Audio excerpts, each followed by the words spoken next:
الرحمن ایاک نعبدو و ایاک نستعین۔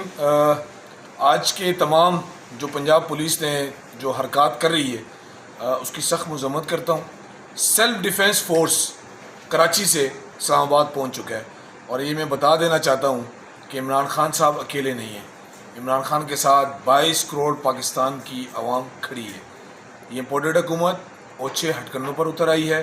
میں سخت مذمت کرتا ہوں۔ آج ہمارے حماد اظہر صاحب کے گھر پہ جس طریقے سے تقدس کی پامالی کی گئی، ہماری ماؤں بہنوں کے ساتھ جو رویہ اختیار کیا گیا، ہماری سابقہ صوبائی منسٹر یاسمین راشدہ صاحبہ جو کہ خود کینسر کی مریض ہیں، ان کے ساتھ جو بیہیو کیا گیا، عثمان ڈار صاحب کے گھر پہ جو کچھ ہوا، ابھی اطلاعات آئی ہیں اسد عمر صاحب، بابر اوان صاحب کے گھر پہ پولیس پہنچی ہے۔ پولیس اوچھے ہتھکروں پہ کیوں اتر آئی ہے؟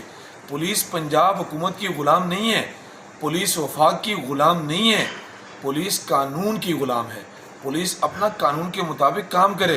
میں ان افسران کو سلام پیش کرتا ہوں جنہوں نے اس امپورٹڈ حکومت کے حکم ماننے سے انکار کیا۔ وہ وقت دور نہیں، انشاءاللہ احتساب سب کا ہوگا۔ آپ عمران خان صاحب کو گرفتار کرنے کی باتیں کرتے ہیں، رانا ثناء اللہ بڑکے مارنے کی باتیں کرتے ہو، تمہیں شرم آنی چاہیے۔ یہ جو تمہاری دو سائڈ کی مونچھ کی نوکیں نکلی ہوئی ہیں نا، انشاءاللہ آنا اسلام آباد میں سری نگر چوک پہ انشاءاللہ تمہارا استقبال کروں گا، اور میں خود تمہیں چیلنج دے رہا ہوں کہ میں تمہارے ساتھ لڑنے کے لیے بھی تیار ہوں۔ اگر تمہارے میں دم ہے تو آ کے میرا مقابلہ کرنا، فیس ٹو فیس آ کے مقابلہ کرنا، باتوں کے ساتھ کرنا ہے، باتوں کا آ کے مقابلہ کرنا، ہاتھوں کا مقابلہ کرنا ہے، ہاتھوں کا مقابلہ کرنا۔ ہم تربیت یافتہ لوگ ہیں، ہمیں ہمارے پیرنٹس نے، ہمارے چیئرمین نے اچھی تربیت سے سکھایا ہے، صبر سے کام لینا سکھایا ہے، تلقین سے کام لینا سکھایا ہے۔ لیکن جب تم ہماری عزتوں کے ساتھ کھیلو گے تو رانا ثناء اللہ بچ تم بھی نہیں پاؤ گے۔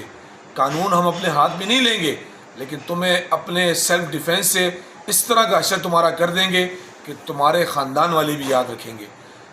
پنجاب پولیس سے کہنا چاہتا ہوں فوری طور پر یہ غیر آئینی اور غیر قانونی کام بند کیے جائیں۔ اگر آپ لوگ اس سے باز نہ آئے تو یاد رکھنا کل کو حکومت ہماری بھی آنی ہے۔ اور میں آپ کو یہ بھی بتاتا چلوں، عمران خان کا راستہ اب کوئی نہیں روک سکتا، اور جو ہمارے نیوٹرل لوگ ہیں ان سے بھی گزارش کروں گا کہ آپ انصاف پر مبنی فیصلے کریں۔ یہ نہیں ہو سکتا کہ ہم انصاف کے لیے نکلیں، جو ہمارا آئینی رائٹ ہے، ہم پرامن احتجاج کے لیے نکل رہے ہیں، پاکستانی قوم نکل رہی ہے۔ یہ پاکستان کی وزیر اعظم بننے کا مسئلہ نہیں ہے، پاکستان کی سالمیت کا مسئلہ ہے۔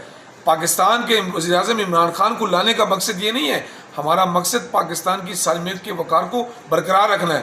اور میں امید رکھتا ہوں کہ پنجاب پولیس اپنے ان اوچھے ہتھکنڈوں سے باز آ جائے گی۔ بصورت دیگر پھر جو اقدام عوام کرے گی اس کی تمام تر ذمہ داری پنجاب پولیس اور پنجاب حکومت کی ہوگی۔ پاکستان زندہ باد۔